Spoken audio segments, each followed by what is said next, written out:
My mother, she would say like, you know, kids should know how to read, kids should do that. I'm like, Mama, you sent us to places where people could invest in us, and they was helping make sure we knew how to read. I mean, you just think about what a kid at the Boys and Girls Club get exposed to. They automatically know how to read a schedule. So the first time they understand the schedule is not in college. It's not when they start rotating classes in middle school or high school. The Boys and Girls Club has so many intrinsic things built into the program that it would take us all day to list all the things that the Boys and Girls Club gives a kid. But you have to know that when you're going in, that you're working with one of the greatest organizations in the world. And I'll finish with this thing I was thinking about when I was in the shower this morning.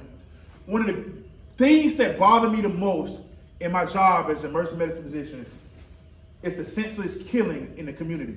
Yeah. It like literally make me want to break down when I see a lot of times young African American men that come in to the emergency department, and I believe in God like nobody else. But I'll never forget a young man was shot right here.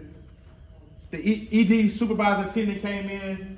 He said, stop doing compressions. Stop the whole thing. The trauma attendant came in. Supervisor doc came in. He was like, hey, what are y'all doing? Like, this is a kid. We got him a chance. And my supervisor said, nah, this kid, we pulled him out of the car dead. He didn't have a chance. The chance was that if he could have got to a Boys and Girls Club.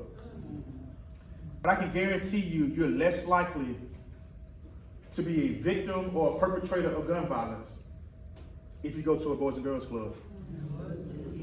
And my mother, she's a great mother.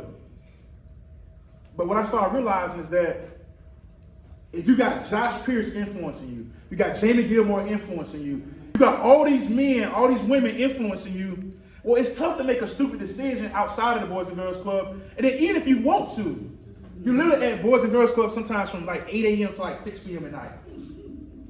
Once you go home, then you're at home.